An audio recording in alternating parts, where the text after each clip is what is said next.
Okay Parth, on your special demand आज हम थोड़ा धीरे धीरे पढ़ेंगे। चलो, तो आपका टॉपिक का नेम है इकोनॉमिक्स से, आपका second chapter people as a resource. ठीक है, मैं आपसे सिंपल एक क्वेश्चन पूछना, चैट बॉक्स में आप रिप्लाई करना। एक व्यक्ति में आप क्या क्या ढूंढते हो? जैसे आपको कोई दोस्त है, अगर आप कहो मेरा दोस्त बहुत अच्छा है, तो आपके दोस्त में क्या क्या खास बात होनी चाहिए? बताते चलो, मैं आपके चैट बॉक्स में पढ़ रहा हूँ। Nature good, he should have good habits, very good. Behavior good. Fit, physical fitness, character good. Good thinker good. और कुछ? Personality, skills, okay good. Good listener, हाँ ये भी सही बात है, दोस्त हमारी बात सुन सके, बिना दुनिया में कोई हमारी बात सुनता ही नहीं है। Positive approach good, positivity yes. और कोई पॉइंट आपका शेयर करोगे? हेल्पिंग नेचर होना चाहिए, वेरी गुड। काइंड भी होना चाहिए, जेंटल भी होना चाहिए, इंटेलिजेंट भी होना चाहिए, डिसिप्लिन भी होना चाहिए, और these are the very good qualities, है ना। इसका मतलब उसमें गुड गुड गुड होना चाहिए। तो अगर हम पीपल एज ए रिसोर्स की बात करते हैं, और जब इसको हम कंट्री लेवल पे बात करते हैं, तो हम जब अपनी पॉपुलेशन को काउंट करते हैं, तो हम केवल ये काउंट नहीं करते कि हमारे देश में कितने लेडीज हैं, कितने जेंट्स हैं, या कितने बच्चे हैं। हम actually people as a resource count क्यों करते हैं? कि देश की इकोनॉमी को अगर आपको बढ़ाना है, तो आप उसको मैन और वुमेन में आप काउंट नहीं कर सकते हो। आप काउंट करोगे उसमें कितने लोग पढ़े लिखे हैं, कितने लोग हेल्दी हैं, कितने लोग स्किल्ड हैं, कितने लोग अनस्किल्ड हैं, कितने लोग अनहेल्दी हैं, कितने लोग कौन कौन सी बीमारी से ग्रसित हैं, है ना। लोगों की एजुकेशन किस लेवल की है, मैन और वुमेन में एजुकेशन का रेशियो कैसा है, बच्चे स्कूल जाते नहीं जाते हैं, उन सब का हेल्थ कंडीशन कैसा है, क्या उनको मिड डे मील मिलता है क्या, ठीक है, क्या वो पढ़ाई के बाद क्या उनको जॉब मिलती है, ठीक। ऐसी सब चीजें भी हम देश के बारे में पूछते हैं। तो अपने फ्रेंड्स का एग्जांपल दिया, तो आप देखो ये सब चीजें भी आपके फ्रेंड में मैटर करती है। वो पढ़ाई वाला भी अच्छा होना चाहिए, पढ़ाई भी अच्छी करता हो, है ना। अगर पढ़ाई अच्छी करेगा तो अच्छी अच्छी चीजें सीखेगा, अच्छी हैबिट सीखेगा, अच्छा खान पान सीखेगा, तो उसकी फूड हैबिट भी अच्छी होंगी, उसको सैनिटेशन भी अच्छा रहेगा, साफ सुथरा भी रहेगा, वो तन से शुद्ध होगा, मन से भी शुद्ध होगा। ये हर चीज मैटर करती है। तो एक कंट्री के एंगल से जब बात करते हैं, तो हम लोगों को केवल काउंटिंग नहीं करते 1 2 3 4, हम काउंट करते हैं कितने लोग पढ़े लिखे, ठीक है। तो people as a resource is an effort to explain population as a asset और liability।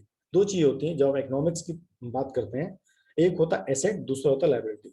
एसेट क्या होता है?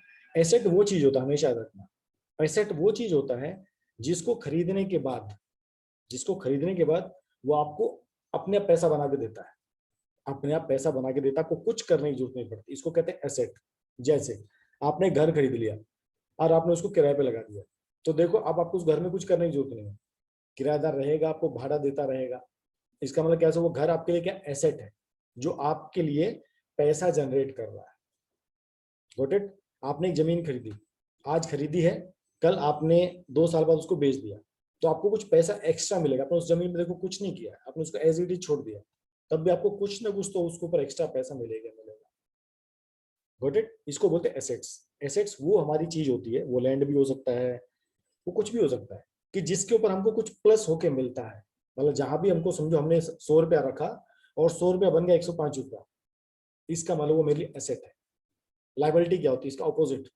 एक ऐसी चीज मैं खरीदूं जिसको खरीदने के बाद मुझे उसके ऊपर पैसा खर्च करते रहना पड़े। अब देखो घर के ऊपर भी आप पैसा खर्च करोगे कि भाई मेरे को साल में एक बार सफेदी करवाना है, उसका मेंटेनेंस करना है, पर आपको उसके लिए अलग से पैसा कहीं से निकालने की जरूरत नहीं पड़ेगी। आपको जो रेंट मिलता है, आप उसी में से उसको खर्चा कर सकते हो। दूसरा आपका है लाइबिलिटी। लाइबिलिटी होता है जो चीज आप खरीदते हो उसके ऊपर आपको बार बार खर्चा करना पड़ता है, और वो पैसा आप रिकवर नहीं कर सकते। जैसे गाड़ी, आप जब गाड़ी खरीदते हो आपको उसको मेंटेनेंस भी करना पड़ता है, उसमें पेट्रोल भी डालना पड़ता है, आपको सिर्फ उस गाड़ी में बैठ के कंफर्ट मिलता है। अब देखो कंफर्ट पैसे में काउंट नहीं होता। आपने गाड़ी खरीदी, पहले आप स्कूटी पे ट्रेवल करते थे, फिर आपने एक 4 व्हीलर खरीद लिया, और 4 व्हीलर खरीदने के बाद क्या हुआ, अब आप उसमें आराम से घूमते हो, luxurious.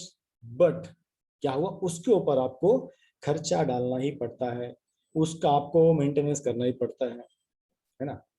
Sir we can give car to Ola for profit, बिल्कुल सही बात, आप ओला को दे सकते हो, लेकिन उसके बाद भी जब समझो आपने गाड़ी आज खरीदी 5 लाख की, एक एग्जांपल देता हूँ, आपने गाड़ी खरीदी 5 लाख की, आप उसको 2 साल बाद मार्केट में बेचने जाओगे, क्या वो गाड़ी 5 लाख की बिकेगी क्या? Please tell me. कोई आपको नई गाड़ी खरीद के देगा? नहीं।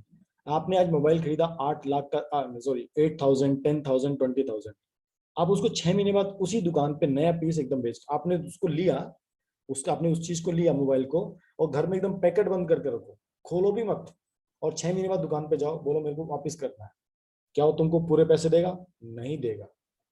इसका मतलब हमने उसको जिस वैल्यू पे लिया था, अब उसका वैल्यू कम हो गया, इसको कहते हैं लायबिलिटी।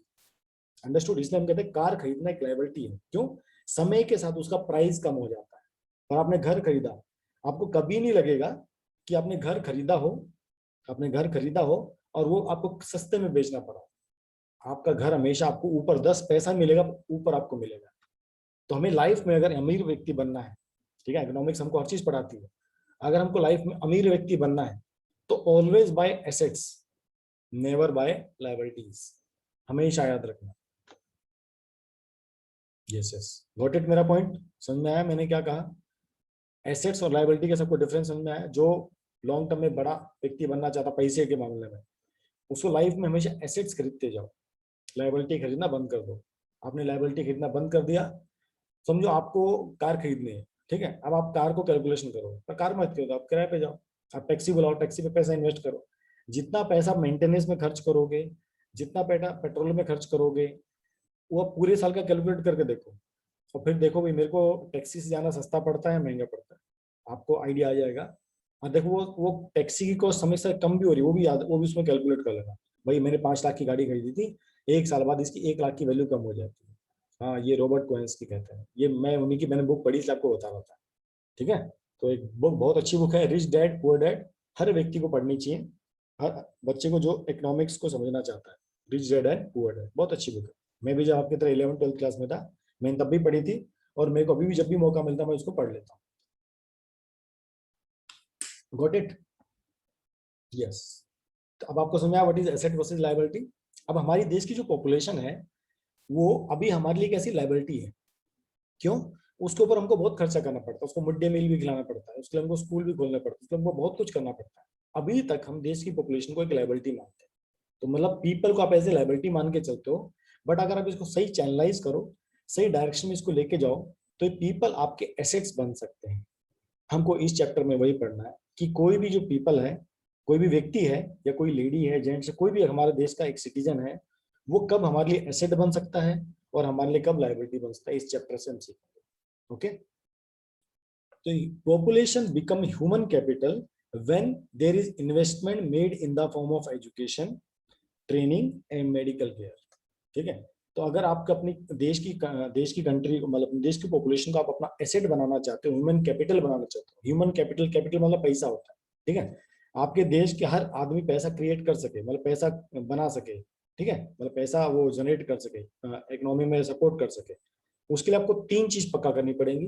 उसको पढ़ाओ, उसको अच्छा ट्रेनिंग दो, उसकी हेल्थ का ख्याल रखो। अगर ये 3 बेसिक एलिमेंट रहेंगे तो देखो, अगर वो हेल्दी होगा, वो 10 घंटे भी आराम से काम करता, 12 घंटे भी काम करता, आदमी बीमार होगा तो काम भी करने नहीं आएगा। इसलिए हमको हेल्थ का ध्यान रखना बहुत जरूरी होता है। जब हेल्दी होंगे तो अच्छी पढ़ाई भी कर पाएंगे, अच्छी पढ़ाई के बाद उसको अच्छी ट्रेनिंग मिलनी चाहिए। अगर ये 3 चीज अगर हम अपनी देश की पॉपुलेशन को दे पाए, लेडी हो, जेंट हो, बच्चा कोई भी हो, अगर वो 3 चीजों में अच्छा है, समझो उस कंट्री का जो उसका पॉपुलेशन है वो उसके लिए एसेट है, लायबिलिटी नहीं है।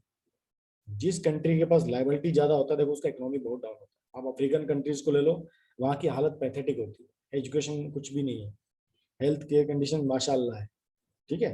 तो जो भी देश अगर आज के दिन में गरीब हैं, उनका सबसे बेसिक प्रॉब्लम यही है, वहाँ पर एजुकेशन और मेडिकल फैसिलिटीज बहुत कम है। तो यही जो उनके लोग ही उनके लिए रिसोर्स नहीं बन गए, उनके लिए एसेट नहीं बने, क्या बन गए हैं, वो उनके लिए लायबिलिटी बन गए। Okay sir, when someone stand as an entrepreneur he see as a labour, skill, mind, energy. Yes, बिल्कुल सही बात है, ठीक है। तो in fact human capital is a stock of skilled productive knowledge embed in it. Got it? जैसे आप घर में अगर कोई खिलौना लाना चाहते हो, आप उस खिलौने को, जैसे आप अभी देखो, अभी गणपति फेस्टिवल आने वाला है, आप सब अपने घर पे गणपति लाते हो, नॉर्मल, आपको सिंपल एग्जांपल देता हूँ। अब जब गणपति जी लाते हो, आप उनके साथ में उनकी बहुत सारी चीज एसेसरी भी लाते हो। देखो गणपति जी तो आपको सिंपल एक उसके रूप में मिलेंगे, ठीक है। अब देखो, आप जब उनको घर पे लाओगे, आप उनके लिए डेकोरेटिंग सामान लेके आते हो, यस। आप उनको सजाने का सामान लाते हो, यस। आप उनके लिए मोदक बनाते हो, यस। आप उनके लिए छोटा सा मंदिर बनाते हो, यस। Got it. तो आप क्या कर रहे हो, उनके ऊपर आप इन्वेस्टमेंट कर रहे हो। क्यों इन्वेस्टमेंट कर रहे हो? ताकि जब उनकी आरती होगी तो आपको आरती देखने में मजा आएगा। आता है या नहीं आता सबको? जब गणपति एकदम सज धज के विराजते हैं अपने घर में, जो आप पंडाल से लेके आते हो उसमें, और जो घर पे वो सज के विराजते हैं उसमें आनंद आता है या नहीं आता है? तो हमारा उसमें अपनापन आता है कि यार ये हमारे हैं, मुझे इनको अच्छी तरह टेक केयर करना है, मैं ये मेरे घर में 10 दिन के लिए मैं इनको बहुत अच्छी सेवा करूंगा। ये सेम चीज हमारे ऊपर भी लागू होती है। अगर हम अपनी जनरेशन को पढ़ाएंगे लिखाएंगे, अच्छा ट्रेनिंग देंगे, ये कल ये बच्चे देखो, अगर अच्छे संस्कार मिलेंगे तो आप अपने माता पिता की अच्छी सेवा कर पाओगे। अगर आपको अच्छे संस्कार नहीं मिलेंगे, अगर आपको किसी ने सिखाया नहीं कि भाई अपने पेरेंट्स की टेक केयर करो, अपने दादा दादी की, नाना नानी की, सबकी टेक केयर करो, अगर आप नहीं सीखोगे तो आप करोगे नहीं, लॉजिकल है। आपको किसी ने सिखाया नहीं, आप करोगे नहीं, और आपने नहीं किया तो आपके बेटे आपके कैसे करेंगे, है ना? तो हमको ये सब नॉलेज डालना पड़ता है।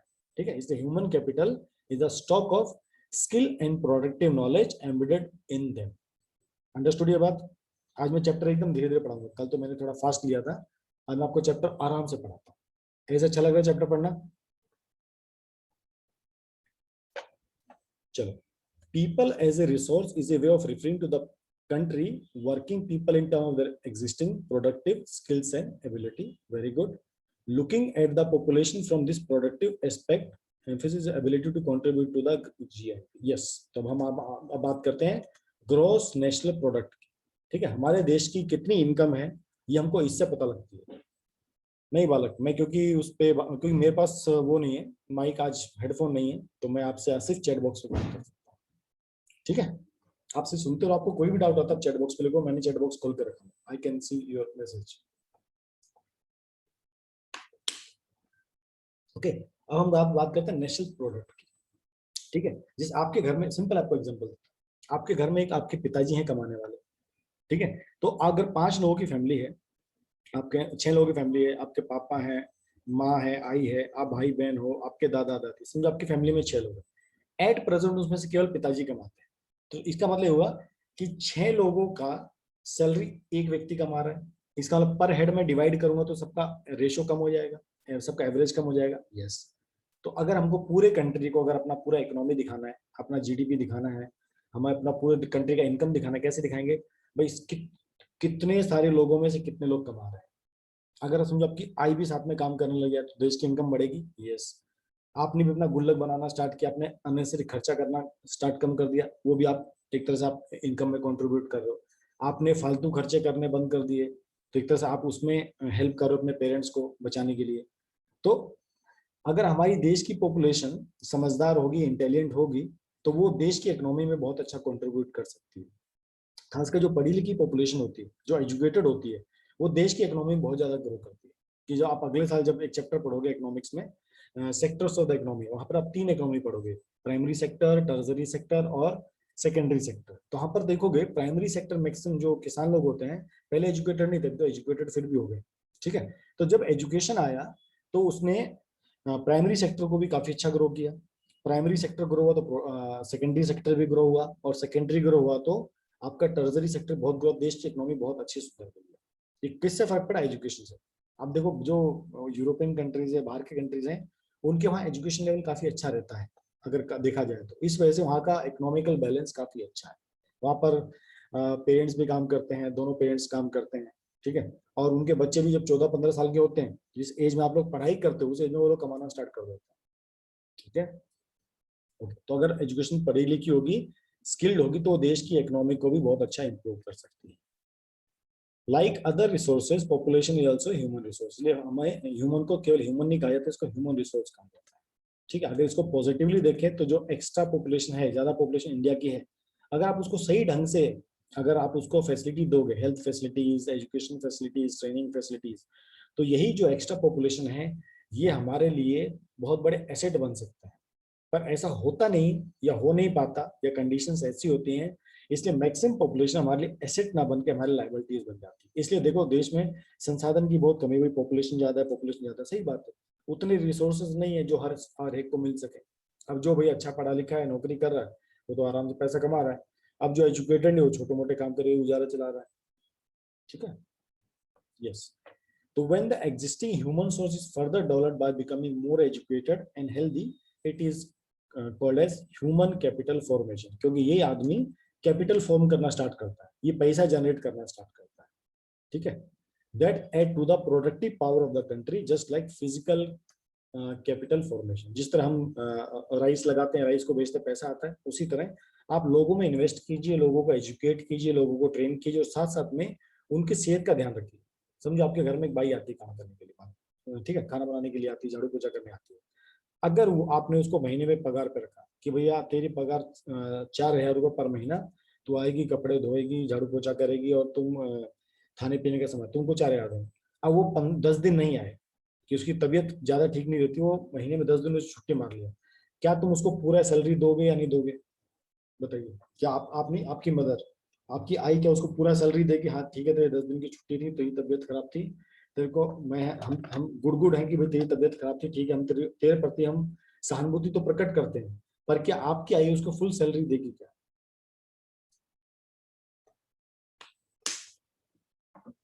बताइए, क्वेश्चन आपसे पूछा गया है। वी विल गिव 3500, आप 10 दिन का डिडक्ट करोगे और तब आप उसको सैलरी दोगे। सेम है, उसी तरह हमारे पेरेंट्स हैं, उनको कंपनी में काम करते हैं या कहीं कहीं भी काम करते हैं, उनको फिक्स हॉलीडेज होता है, भाई इतना दिन आपको अगर छुट्टी मारोगे तो आपको पैसा मिलेगा, अगर आपने इसके ऊपर छुट्टी मारी तो आपका सैलरी डिडक्ट होना स्टार्ट हो जाएगा। ऐसी होता है। तो उसी तरह अगर अगर हमारा पीपल हेल्दी रहेंगे, बीमार कम पड़ेंगे, बीमार कम पड़ेंगे तो ज्यादा दिन काम कर सकते हैं, तो उससे क्या होगा, और इनकम जनरेट होता है। सिंपल सा लॉजिक होता है, ठीक है। तो investment in human capital through education, training, medical yield a return just like investment in the physical capital। जैसे आप बैंक में पैसा लगाते हो, एफडी करते हो, शेयर मार्केट में पैसा लगाते हो, तो क्या होता है कि आपने जो लगाया उससे आपको बढ़ के मिलता है। जैसे आपका फिजिकल, आपने एक चीज रखी और आपने कुछ समय जैसे बैंक में रखा आपने, उससे बैंक आपको 4% इंटरेस्ट देता है। इसका आपने 100 रुपए बैंक को दिए थे, बैंक आपको 1 साल बाद 104 रुपए देगा, आपने कुछ नहीं किया। उसी तरह अगर आप आदमी, जो इंसान है, अगर वो आप चाहो कि वो और अच्छा काम कर सके और अच्छा पैसा जनरेट कर सकते हैं, ठीक है, आपको उसको एजुकेशन देना पड़ेगा, आपको उसको ट्रेनिंग देना पड़ेगा, आपको उसको मेडिकल का ध्यान रखना पड़ेगा। ये 3 चीजें बहुत इंपॉर्टेंट है, ये पूरी चैप्टर में ये 3 चीजें पढ़ने वाले हैं, ठीक है। This can be sees directly in the form of higher income earn because of the higher productivity of most of the educated और बेस्ट ट्रेंड पर्सन। अगर आप भी आज भी देखोगे हमारे कंट्री में भी, अगर जो व्यक्ति ज्यादा पढ़ा लिखा है, जो हेल्दी है, उसका सैलरी अच्छा होता है as compare to this normal, जिसका हेल्थ अच्छा नहीं है, ठीक है, जिसका पढ़ाई अच्छा नहीं है, स्किल्ड लेबर नहीं है। सिंपल सी बात है। क्या नो सर भाई? Yes. Indian green revolution is a dramatic example of how the input of greater knowledge, ठीक है। इंडिया में जैसे ग्रीन रेवोल्यूशन आया था, आया है, मतलब चल भी रहा है अभी भी, कि भाई कैसे हमने अपना प्रोडक्शन बढ़ाया। जब किसान पढ़ा लिखा हुआ, उसने अच्छी क्वालिटी के बीज रखने स्टार्ट किए, उसने इरिगेशन को इम्प्रूव किया, ठीक है, जो उसमें मौसम विभाग की जो इंफॉर्मेशन से, तो उसको सही प्रेडिक्ट किया, उसको ढंग से समझा और अपनी उसने फसल का अच्छा बचाव किया। जब उसकी फसल ज्यादा हुई तो उसको ज्यादा पैसा मिला, जिसको हम कहते थे इंडिया ग्रीन रेवोल्यूशन। कि यहाँ पर आपने किसानों को ट्रेन किया, ठीक है, तो आपने किसानों को एजुकेट किया, ट्रेन किया, उससे क्या बेनिफिट हुआ कि हमारा जो प्रोडक्शन था वो बढ़ गया। जब प्रोडक्शन बढ़ गया तो बहुत सारी चीजें बढ़ गई। किसान जागरूक हुआ, हम मशीनों से कैसे काम कर सकते हैं, जो काम 2 महीने में होता था वो 1 महीने में होने लग गया, ठीक है। जो किसान साल में एक फसल लेता था, 3-3 फसल ले पाता था। तो इससे क्या हो, जब आप एजुकेट करते हो तो ये हर जगह इफेक्ट करता है, चाहे आपका कंपनी हो, चाहे बिजनेस हो, कहीं भी हो, ये आपको हमेशा हेल्प करता है। Got it? चलो, यहाँ तक एनी डाउट?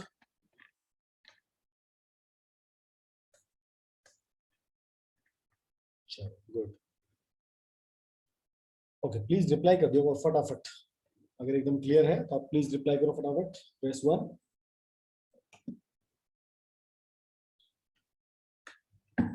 चलो गुड। तो देखो यहाँ पर 4 अलग अलग फोटोज दिए हैं। Here is the human capital. Doctor, doctor को भी ट्रेनिंग मिलती है, टीचर को भी ट्रेनिंग मिलती है, ये आदमी कंपनी में काम कर रहा है, और ये घर पे कपड़े काम कर रहा है। तो अलग अलग प्रोफेशन है जहाँ पर आपको ट्रेनिंग देने की जरूरत पड़ती है। आप ट्रेनिंग, आप एक टेलर को अच्छा ट्रेनिंग दोगे, है ना, वो अपना शॉप को बड़ा बना सकता है, अपने नीचे कई लोग रख सकता है, अपना बिजनेस बड़ा कर सकता है, ठीक है। एक अच्छा टीचर होगा तो अच्छा पढ़ा सकता है, वो नॉलेज देगा तो उसमें और फायदा होता है गवर्नमेंट का, ठीक है। Okay, Not only do the more educated and healthier people gain through higher incomes, society also gain in indirect ways because the advantage of a more educated healthy population spread to those who themselves not directly connected to this. ये बात भी सही है। अगर देश की population अच्छी पढ़ी लिखी होगी, हेल्दी रहेगी, तो केवल कंट्री को फायदा नहीं होता, पूरी सोसाइटी को फायदा होता है। अगर आपके सोसाइटी के आसपास कोई गंदा रहने वाला व्यक्ति हो, है ना, हमेशा बीमार रहता हो, उसकी वजह से बीमारी फैलती है, आप उसके पास रहना चाहोगे? आप कभी नहीं रहना चाहोगे। ठीक है, एक पढ़ा लिखा व्यक्ति सोचता है गंदगी में क्यों रहना है ना, साफ सुथरी जगह पे रहना चाहिए, है ना, मुझे अपने घर के आसपास भी गंदगी नहीं फैलानी चाहिए, कचरा कचरे वाली जगह पे डालना चाहिए। तो जो समझदार होगा वही कर पाएगा। तो तो ये ऐसे लोग सोसाइटी के लिए बहुत हेल्पफुल होते हैं। कंट्री के लिए तो हेल्पफुल होते हैं, ये सोसाइटी के लिए बहुत ज्यादा हेल्पफुल होते हैं। Human capital is in one way superior to other resource like land और फिजिकल। ठीक है, एकदम सही बात है। अगर आप लैंड कैपिटल को देखोगे या नॉर्मली कैश को देखोगे, पैसे को देखोगे, उससे ज्यादा जो सुपीरियर होता है वो ह्यूमन कैपिटल होता है। पैसा देखो अपने आप रख के बड़ा नहीं होता। आपने अपने घर में अलमीरा में 10,000 रुपीज रख दिए, एक साल बाद आप उसको निकालोगे तो 10,000 ही रहेंगे, एक पैसा उसमें ऐड नहीं होता अपने आप। ठीक है, लैंड भी अगर आपने सही जगह डीलिंग नहीं किया, आपने लैंड गलत जगह ले लिया, है ना, रेड जोन में ले लिया, डिस्प्यूटेड लैंड ले लिया, तो उसी जमीन को आपको कम में बेचना पड़ेगा। अब ये डिसीजन कौन लेता? पैसे को घर पे रखना, बैंक में रखना, ह्यूमन इंटेलिजेंस देता है। जब आदमी पढ़ा लिखा होगा, समझदार होगा, तो सोचेगा भाई घर पे चीज रख के फायदे नहीं, बाहर रखूंगा तो मेरे को बढ़ के मिलेगा। तो ह्यूमन कैपिटल सुपीरियर होता है लैंड कैपिटल और नॉर्मल हाथ में जो कैश होता है उसके मुकाबले। एग्री? ओके, कई डिकेड से हमारी इंडिया की पॉपुलेशन हम कैसे मानते हैं? लायबिलिटी, बट अब इसको हम एसेट्स बनाने की तैयारी कर रहे हैं।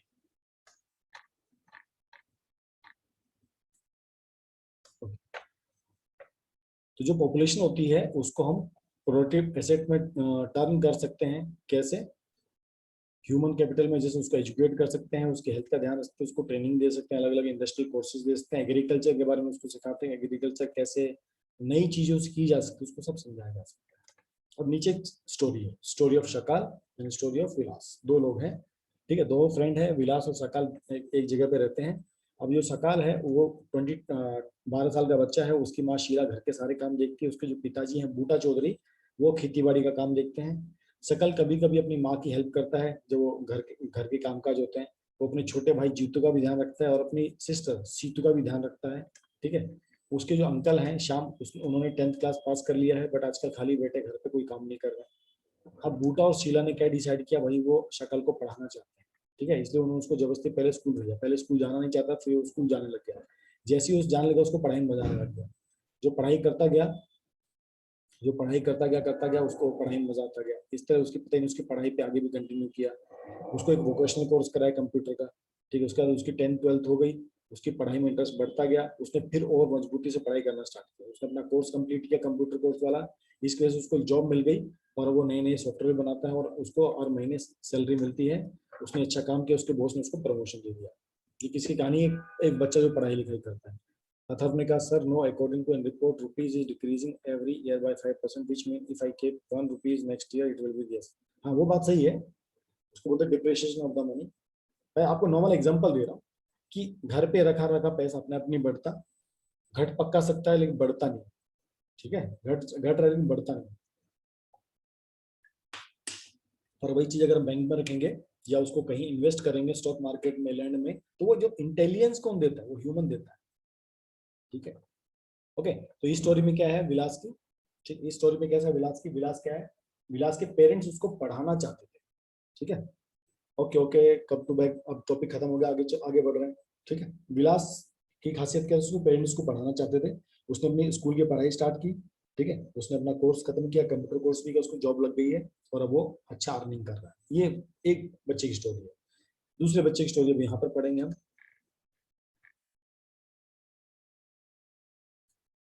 अब विलास की स्टोरी, विलास की स्टोरी कैसी है? ये भी 11 साल का बच्चा, वो 12 साल का थे, 11 साल का है। ठीक है, उसी गांव में है। इसके पिताजी महेश थे, वो एक फिशरमैन थे, पर वो छोटी सी उम्र में चले गए। जब 2 साल का था विलास, तो उसके पिताजी एक्सपायर हो गए थे। ठीक है, उसकी गीता माँ गीता है जो मछली बेच के काम करते, उसके पिताजी मछली बेचते, तो अब गीता ने भी सेम काम ले लिया है, तो उसने मछली बेचना स्टार्ट कर दिया है। तो वो अपने एक मालिक था उनके, तालाब पे मछली पकड़ती थी और 150 रुपया मिलता था उसको मछली बेचने का। वो मछली पकड़ना भी बेचना भी है, तो उसको जो मालिक था, जो तालाब का जो मालिक था उसको 150 रुपये देता था, ठीक है।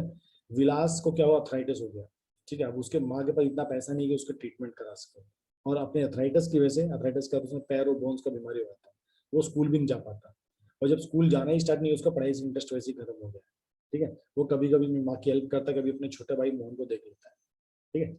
कुछ समय बाद उसकी माँ भी बीमार पड़ गई है, अब माँ की देखभाल करने वाला भी कोई नहीं, उसकी खुद की हेल्थ भी ठीक नहीं है। अब अगर इसकी माँ बाहर कमाने नहीं जाएगी तो पैसा कैसे आएगा, ठीक है। इसकी वजह से विलास को भी मजबूरी में बाहर जाके फिश बेचना पड़ा, और अपनी माँ की तरफ थोड़ा ही इनकम कमा पाता है। तो दोनों में क्या आपने सीखा, दोनों में क्या डिफरेंस है स्टोरीज में, क्या इंपॉर्टेंट आपको पार्ट लगे, विलास और शकल में क्या आपको आपको ऐसी क्या चीज थी कि दोनों की जिंदगी बदल गई, मतलब शकल की जिंदगी बदल गई और विलास की जिंदगी नहीं बदली। दो important part, yes, study one of the part, education एक था कि भाई विलास शकल को तो एजुकेशन मिली और विलास को एजुकेशन नहीं मिली। नहीं, गोइंग टू स्कूल है, यस, एजुकेशन वाला पार्ट हो गया। और सेकंड वन, ये तो फर्स्ट हो गया, सेकंड और क्या था, दोनों में क्या डिफरेंस था विलास और शकल में? विलास स्कूल क्यों नहीं जा पाया, फैमिली कंडीशन, विलास स्कूल क्यों नहीं जा पाया?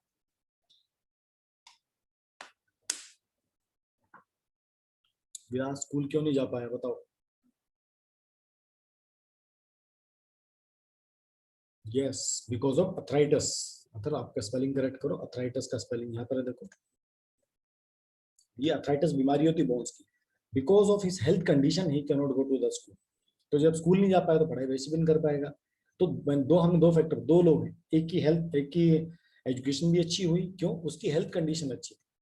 यहाँ पर विलास की हेल्थ कंडीशन अच्छी नहीं थी, इसलिए स्कूल भी नहीं जा पाया। इसलिए हमको अपनी हेल्थ का ध्यान रखना बहुत जरूरी होता है, ठीक है। मेरे एक फ्रेंड थे जो इंजीनियरिंग के बाद उनको तुरंत अथराइटिस हो गया था, ठीक है। तो उनके लिए कंपनीज में काम करना बड़ा मुश्किल हो जाता है, और आज उनकी कंडीशन काफी खराब है। तो हमारी किसी भी चीज के लिए हेल्थ सबसे इंपॉर्टेंट होता है। और हेल्थ कब आएगा, जब अच्छा खाना पीना स्टार्ट, हमारे नखरे होते हैं ना, मैं ये नहीं खाऊंगा, वो नहीं खाऊंगा, सब्जी नहीं खाऊंगा, दाल नहीं खाऊंगा, पालक नहीं खाऊंगा, है ना। हमारी आई हमको अच्छा अच्छा बना खिलाना चाहती है, हम उसमें भी नखरे बहुत मारते हैं।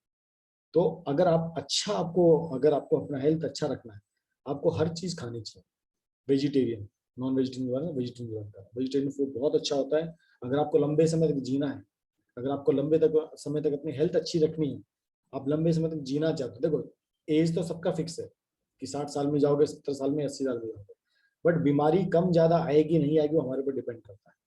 तो जितना प्योर वेजिटेरियन रहोगे उतना आपका हेल्थ बहुत अच्छा रहेगा, याद रखना, मेरी बात लिख के ले लेना। प्योर वेज रहोगे, आपकी हेल्थ बहुत अच्छी रहेगी, लंबे टाइम तक जियोगे, हेल्दी जियोगे, मेरा काम है हेल्दी जियोगे, अनहेल्दी नहीं जियोगे, हेल्दी जियोगे।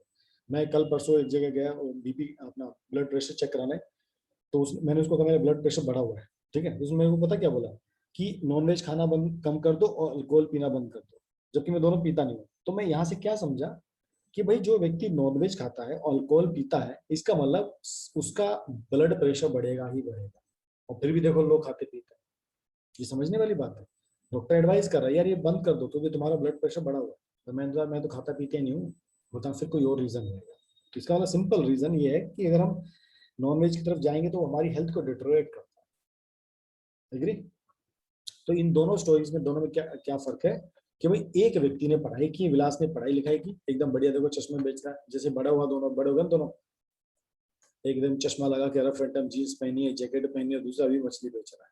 इन दोनों में फर्क था, एक पढ़ाई करने चला गया और एक की हेल्थ अच्छी नहीं थी। तो हेल्थ और एजुकेशन दो बड़े फैक्टर थे दोनों के लाइफ स्टाइल। एक अब ऑफिस में जाकर काम करता है, कभी भी गाँव में रह के मछलियां बेच रहा है। मछली बेचना बुरी बात नहीं है, ठीक, काम कोई बुरा नहीं होता, बट कंडीशंस को हम डिस्कस करें कि कंडीशन कैसी है, ठीक है। तो यहाँ पर वही दिया है, इन दोनों की स्टोरीज में कि जो हेल्थ और एजुकेशन जो पार्ट था, इसकी वजह से दोनों का इनकम लेवल, अब देखो विलास जो कमाता है वो इनकम काफी कम है, 1500 रुपया एक महीने का, और जबकि उसको अच्छी सैलरी मिल रही है हजारों महीने का, ठीक है। यस, ओके, तो ये आपकी स्टोरी इसी बारे में थी। सेम वही, investment in human resource, why education health care can give much rate of return in the future, ठीक है। आपके पेरेंट्स आपको, देखो आपके पेरेंट्स आपको क्यों पढ़ाते हैं, आपको क्यों कहते हैं भाई आप अच्छा पढ़ाई लिखाई करो, क्यों कहते हैं? इसलिए कहते हैं भाई फ्यूचर में जब आप जॉब करोगे तो आपसे पूछा जाएगा भाई आपके 9th 10th में नंबर कितने हैं, 12th में नंबर कितने हैं। देखो ये नंबर मैटर नहीं करता है। समझो मैं एक इंटरव्यू लेने वाला व्यक्ति हूँ, ठीक है, मैं एक इंटरव्यू लेने वाला व्यक्ति हूँ, और मैं तुमसे पूछता हूँ भाई तुम्हारे 10th में नंबर कितने, तुमने बोला 80%। मैं पूछूंगा तुमने 12th में नंबर कितने, बोला 80%। मैं समझ जाऊंगा तुम मेहनती बच्चे नहीं हो। मैं माइंड में परसेप्शन बना लूंगा, क्योंकि जो इंटरव्यू लेने वाला सामने बैठा है ना, वो भी तुम्हारे जोन से निकला है। उसको पता है कि 10th की पढ़ाई कैसी थी, 12th की पढ़ाई कैसी थी। ठीक है, कि तुम कितनी मेहनत करके कितने नंबर ला सकते थे उसको पता है। तो जब तुम अपने नंबर बताते हो, तुमको वो रेशो में देख लेता, हाँ यार ये बंदा 10th में भी 82 ला रहा है, जबकि पब्लिक उस टाइम 95 90 ला रही है, और ये 80% पे रुका हुआ है, इसका मतलब ये मेहनत करना चाहता नहीं। तो जब इसने अपने घर पे था, पेरेंट्स को सब फैसिलिटी दे रहे थे, अच्छा घर दे रहे हैं, है ना, उसको अलग से कमरा भी देते हैं, उसको रूम में एसी भी लगाते हैं, टेबल भी लगाते हैं, लाइट बढ़िया चकाचक सारी बुक्स ला के देते हैं, तब भी ये पढ़ाई नहीं करता। अब इसकी क्या गारंटी, जब ये कंपनी में आएगा तो अच्छा काम करेगा? लॉजिकली सोच के बताओ, हाँ या ना? अगर मैं इंटरव्यू लेने वाला, मैं सोचूंगा नहीं सोचूंगा तुम्हारे मार्क्स को देख के? सोचूंगा ना? बोलते क्यों नहीं तुम लोग अभी? इसलिए इसलिए हमको अपने मार्क्स के ऊपर हमेशा ध्यान रखना चाहिए। अगर हमारे मार्क्स कम आ रहे हैं, इसका मतलब आप समझो कहीं ना कहीं आप गड़बड़ कर रहे हो, क्योंकि पढ़ाई 10th तक तो बहुत सिंपल है। आप नहीं नंबर आए, इसका मतलब तुम गड़बड़ कर रहे हो, और ये गड़बड़ तुम कभी फ्यूचर में किसी व्यक्ति से मिलोगे, तुम बोलो, इसे तुम्हारे कभी रिलेटिव तुम्हारे घर आते हैं, वो तुमसे मार्क्स पूछते हैं कि भाई कैसे मार्क्स है, तो तुम उसको मार्क्स बताते हो। तो तुम्हारे मार्क्स बताने के साथ तुम्हारे अपने दिमाग में तुम्हारे परसेप्शन बना लेता है।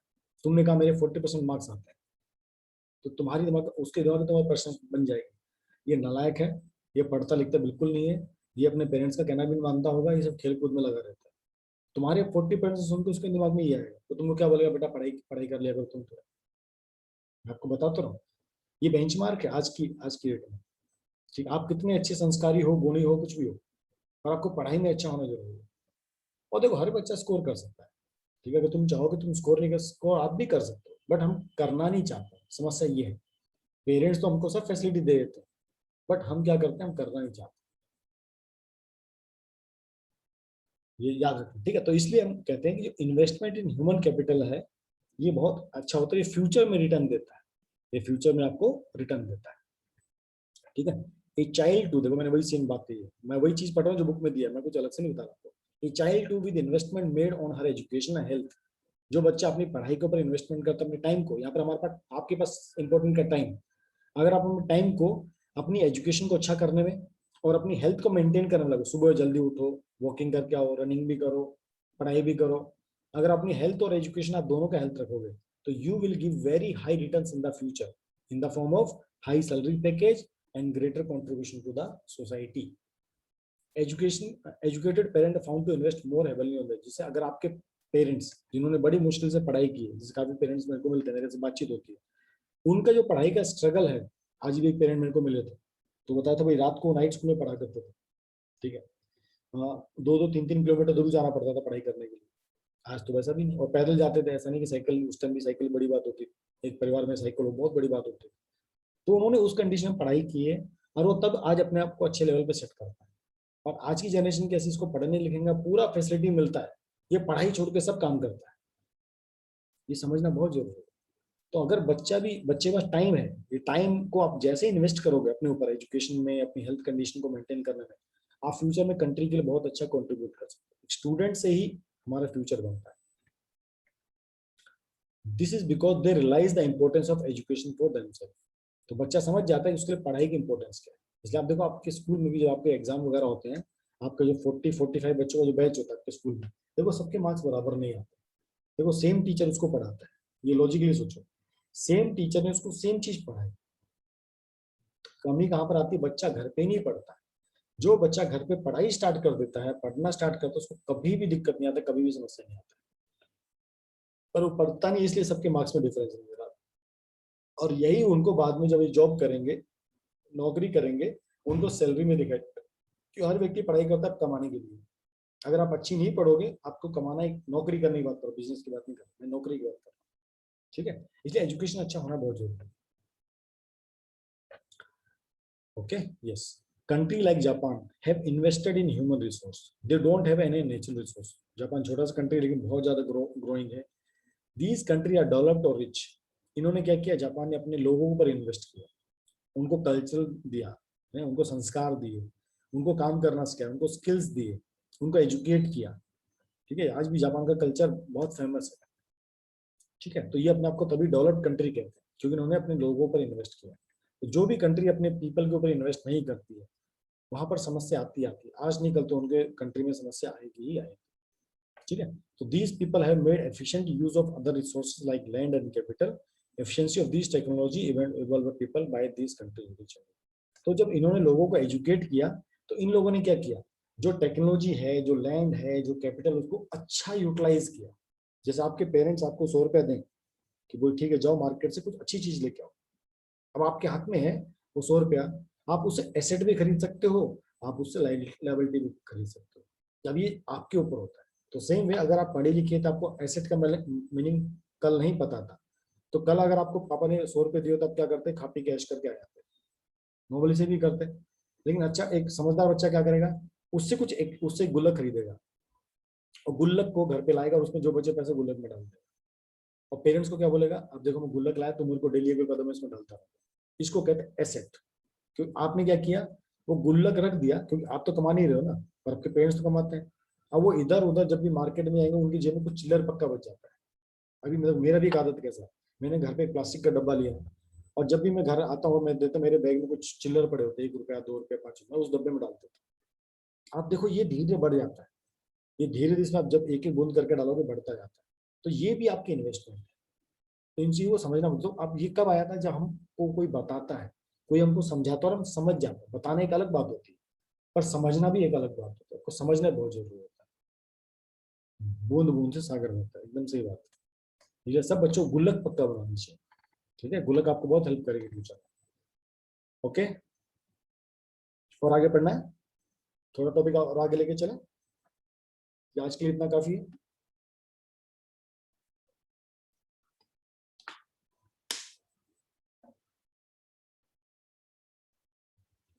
आपने गुल्लक ब्रेक कर दी, कोई दिक्कत नहीं, फिर से एक नई गुल्लक खरीदो, फिर से आप स्टार्ट करो।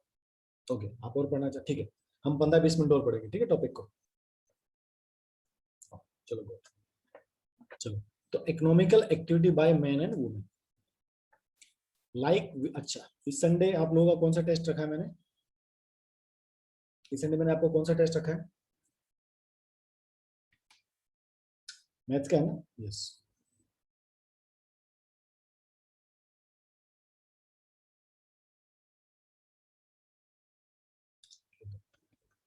लाइन से, हाँ मैथ्स का नहीं, अभी तो लाइन से एंगल तो अभी खत्म खत्म हो जाएगा, लाइन से एंगल अभी तो चल रहा है, लाइन से एंगल अभी तो चल रहा है शायद ना, चलो देखते हैं।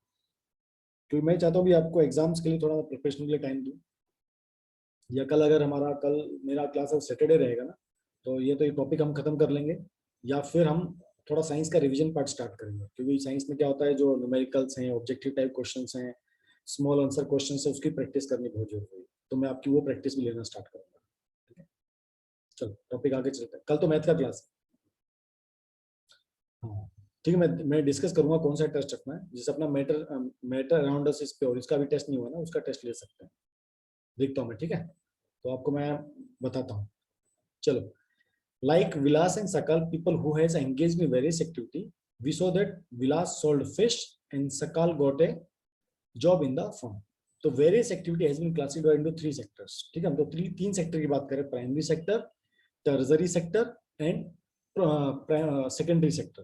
प्राइमरी सेक्टर वो होता है, किसी को मालूम what is primary sector? Yes Parth, क्या हुआ अभी, व्हाट हैपन? क्या बात है पार्थ, आपकी एक्स्ट्रा क्लास कितने बजे है?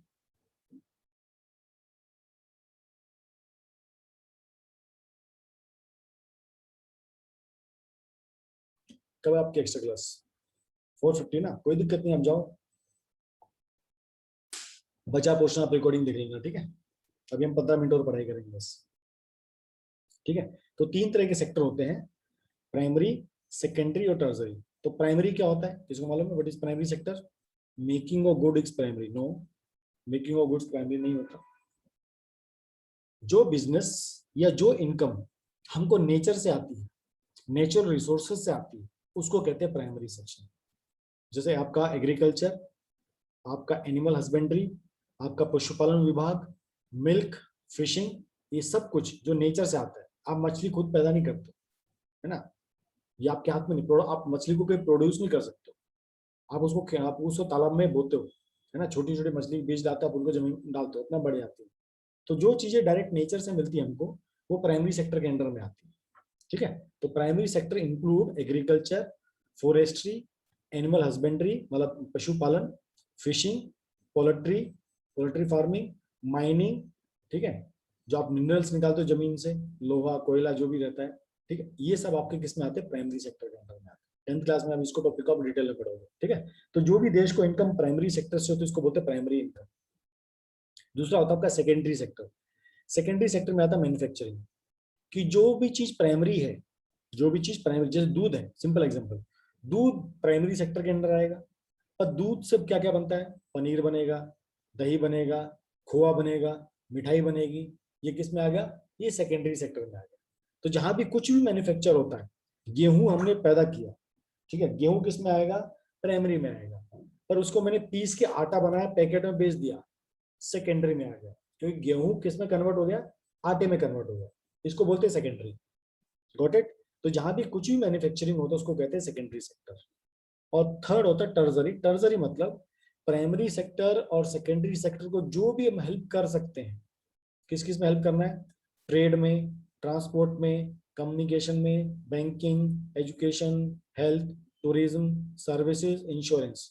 तो जो भी चीजें इन दोनों सेक्टर को हेल्प करता है, कौन से सेक्टर को, प्राइमरी सेक्टर को, और सेकेंडरी सेक्टर उसको किस में डाल दिया गया है, वो टर्जरी सेक्टर में है। तो जो भी आप सर्विसेज देखते हो वो सब टर्जरी सेक्टर में होता है, थर्ड सेक्टर मतलब।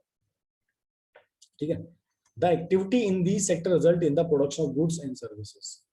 ठीक है, ओके। तो इकोनॉमिक एक्टिविटी है two parts, market activity and non market activity.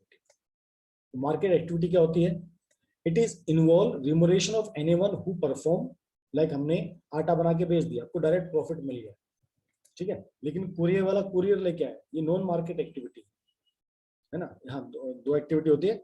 एक होता है हमने कोई, जैसे बेस्ट एग्जांपल आपको दोनों का, जैसे किसान ने अपने खेत में बहुत सारी फसल बोई, ठीक है, अब उसमें से 20% अपने पास रख लेता है, 80% मार्केट में सोल्ड कर देता है।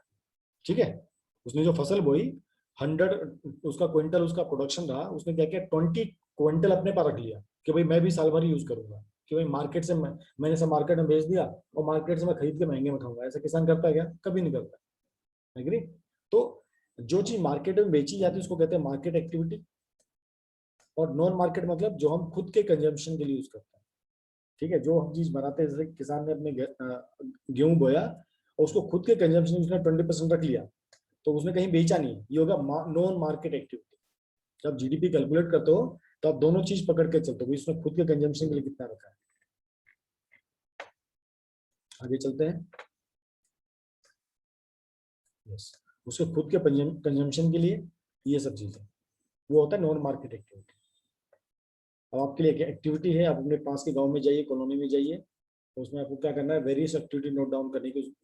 वो आपके सोसाइटी वाले क्या क्या काम करते हैं, कोई फैक्ट्री में काम करता है, कोई खेती में काम करता होगा, कोई मिल्क की दुकान पे काम करता है, कोई कहीं काम करता है। ठीक है, आप अपने नेबर से उसका प्रोफेशन पूछ सकते हो, भाई आप किस फील्ड में काम करते हो, फिर आप सोचना ये प्राइमरी सेक्टर है, सेकेंडरी टैक्स है, टर्सरी सेक्टर है, या आप एक्टिविटी कर सकते हो। ओके जी, चलो आगे। Sir agriculture, sugar factory, agriculture mostly, हाँ सिंपल होगा। ठीक है, तो due to historical and cultural reason there is a division of labour between men and women in our family. ठीक है, ये पुरानी कहावत है कि घर की, जो घर का आदमी होता है वो काम करता है, और लेडी क्या होती है, घर के सारे काम करती है। तो women generally look after the domestic works and main work in the field. ठीक है, अब जो सकाल की माँ थी वो भी घर में खाना बनाती है, बर्तन साफ करती है, बर्तन धोती है, कपड़े धोती है, बहुत सारे काम होते हैं, और ये बहुत इंपॉर्टेंट काम होते हैं। ठीक है, अगर घर की हमारी माँ हमारे ये सब काम ना संभाले तो शायद हम अच्छी पढ़ाई ना करें। ठीक है, जिस तरह पिताजी का एक ड्यूटी होता है, ठीक है, पिताजी की ड्यूटी होता है पैसा कमाने का, अब वो पैसे को कमा के संभालना जो होता है वो हमारी माँ का काम होता है। उस पैसे को सही जगह खर्च करना ये हमारी माँ का काम होता है। बच्चों की कुकिंग करना, उनके कपड़े धोना, ये बहुत बड़ी रिस्पॉन्सिबिलिटी होती है। पर इसके लिए कोई इनकम नहीं। देखो हमारे पिताजी बाहर जाके 8-10 घंटे काम करेंगे, इसलिए उनको सैलरी मिलता है। कभी आपने सुना कि पापा ने मम्मी को सैलरी दिया, ऐसा कभी नहीं होता।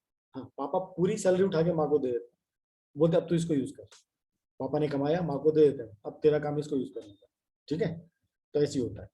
तो जैसे शकल की स्टोरी थी, बूटा सिंह खेतों में काम करता था, अपनी फसल बेचता था और सारा पैसा घर की उसके ऊपर खर्च करता था। अब शीला जो घर पे काम करती उसको पैसा नहीं मिलता, ठीक है, बूटा पैसा अर्न करता पर उसकी वो वाइफ उसका पैसा अर्न नहीं करती है, ठीक है। तो जो भी काम हमारी घर की लेडीज करती हैं वो हमारे नेशनल इनकम में काउंट अप नहीं होती है, ठीक है, क्योंकि वो नया पैसा जनरेट नहीं करती तो नेशनल इनकम में काउंट नहीं होती है, ठीक है। लेकिन गीता की जो माँ थी वो कैसे पैसे कमाई थी, फिश बेच के पैसे कमाए थे, तो इसने जो पैसा कमाया ये जीडीपी में काउंट होता है, ठीक है, ओके। चलो, the earning is like that their male counterpart determined on the basis of education and skill. So ये भी डिबेटेबल टॉपिक है थोड़ा, okay. Education help individual to make better use of economical opportunities before them. Education and skill are the most determinant for earning of any individual in the market. ठीक है, जो अच्छा पढ़ा लिखा होगा, स्किल्स होंगी तो अच्छा पैसा कमा सकता है। A majority of women has meager education and low skill formation. What is GDP? GDP मतलब ग्रोस डोमेस्टिक प्रोडक्शन, ठीक है। हमने प्राइमरी सेक्टर में कितना प्रोड्यूस किया, हमने सेकेंडरी सेक्टर में कितना प्रोड्यूस किया, और हमने टर्सरी सेक्टर में कितना सर्विसेज हमने प्रोड्यूस किया, इसका जो टोटल वैल्यू होता है, इस टोटल वैल्यू को कहते हैं ग्रोस डोमेस्टिक प्रोडक्शन, ठीक है स्नेहा, यस। तो नॉर्मली हम देखते थे भाई पहले वुमेन्स की पढ़ाई कम होती है इसलिए उनको कई बार सैलरी भी कम मिलती थी, ठीक है। Womens are paid low compare to men, most women work where job security is not there, ठीक है। तो कई बार महिला ऐसी जगह हमको जहाँ पर जॉब सिक्योरिटी नहीं होता, कभी भी उनको निकाला जा सकता है। Various activity related to legal protection कम होती है। एम्प्लॉयमेंट इस सेक्टर में इरेगुलर होता है जहाँ पे लेडीज काम करती हैं, ठीक है। यहाँ पर बेसिक फैसिलिटी काफी कम होती है, जैसे मैटरनिटी लीव मिलती है, बच्चे की केयर के लिए टाइम मिलता है, सोशल सिक्योरिटी कम मिलती है। तो आप कहीं ना कहीं देखो हमारे समाज में मेन को अगर दोनों की एजुकेशन कम है, समझो, ठीक है, नॉर्मल फैमिली की बात करते हैं, दोनों की एजुकेशन में से हस्बैंड ज्यादा पढ़े लिखे हैं, वाइफ कम पढ़ी लिखी है, ठीक है, तो अर्निंग पार्ट किसके अंदर आएगा, मेन के, और घर के काम किसके अंदर आएंगे, वाइफ के, और वो एक्चुअली वही होना चाहिए, ये लॉजिकल भी है, ठीक है। पर जब लड़कियां ज्यादा पढ़ लिख जाती है, जब ज्यादा पढ़ाई हो जाती है, when womens have higher education and skill formation, they are paid at par बात विद द मैन, वो उनको जितना सैलरी मिलता है वो एक आदमी के बराबर मिलता है। तो इसमें किसने हेल्प किया, एजुकेशन ने हेल्प किया। इसलिए आपके पेरेंट्स भी आपको कहते होंगे, लेडीज को खासकर, अगर तुम नहीं पढ़ोगे तुम्हारी शादी हम बिना पढ़े लिखे से करवा देंगे, ताकि तुम जिंदगी पर तुमको टेंशन रहेगा, पर तुम अगर अच्छे पढ़े लिखोगे तुम्हारी शादी में अच्छे पढ़े लिखे से कराएंगे, ठीक है। तो some women have entered administrative and other services including job and they need high levels of scientific and technology competence। और धीरे धीरे लेडीज भी अच्छा पढ़ने लिखने लग गई हैं और वो बाहर के समाज में अच्छा कार्य करने लग गई। ओके जी, तो आज के लिए इतना ही काफी है, ठीक है। अभी इस टॉपिक में देखो काफी कुछ है, क्वालिटी पॉपुलेशन पढ़ेंगे कि किसी देश की जो बाकी टॉपिक हम परसों सैटरडे को, क्योंकि थोड़ा थोड़ा पढ़ेंगे तो आपको भी इजी रहेगा, टॉपिक हमारे ज्यादा नहीं बचे, ठीक है। तो अभी हमें क्या क्या पढ़ना है, क्वालिटी ऑफ पॉपुलेशन, किसी देश की पॉपुलेशन की क्वालिटी किसके ऊपर डिपेंड करती है, एजुकेशन के ऊपर, कि उस देश की एजुकेशन कैसी है। तो हमारे कंट्री में देखेंगे लिटरेसी रेट कैसा है, कितने मेल पढ़े लिखे हैं, कितने फीमेल पढ़े लिखे हैं। फिर हमारे देश का हेल्थ कंडीशन कैसा है, हम उसको पढ़ेंगे। ये एजुकेशन का पूरा डाटा है, देश कितना पैसा कितना खर्च करती हैं सरकारें टीचर के ऊपर, स्टूडेंट के ऊपर, और हम पढ़ेंगे। और हेल्थ कंडीशन कैसा है हमारे देश में, हेल्थ इंफ्रास्ट्रक्चर कैसा है, ये सब आगे आप पढ़ के रखना, ठीक है। आप लोग पढ़ोगे तो अच्छा है। हमारे देश में अनएम्प्लॉयमेंट किसको कहते हैं, किस किस तरह का अनएम्प्लॉयमेंट होता है, गायस्ड डिसगायस्ड वाला, ठीक है। और क्या है, स्टोरी ऑफ विलेज, एक विलेज की स्टोरी पढ़ेंगे। तो काफी कुछ है टॉपिक में, ठीक है। तो यहाँ पर आपका कल हम 3 चीज पढ़ेंगे, मतलब जब भी हम मिलेंगे अगली बार हम पढ़ेंगे एजुकेशन, देश में एजुकेशन का स्टेटस कैसा है, हेल्थ का स्टेटस कैसा है, और एक विलेज की स्टोरी पढ़ेंगे, टॉपिक आपका। और तो आपका इकोनॉमिक्स का भी टर्म 1 का कोर्स यहाँ पर खत्म हो जाएगा। Okay, hope it is clear to everybody, clear है भालो। चलो, give attendance and take rest. Yes, thank you very much. क्योंकि कम पढ़ेंगे तो ज्यादा समझेंगे, कल की तरह ज्यादा पढ़ लिया तो फिर शायद समझने में दिक्कत आएगी, है ना। चलो, okay, thank you very much, bye बच्चों।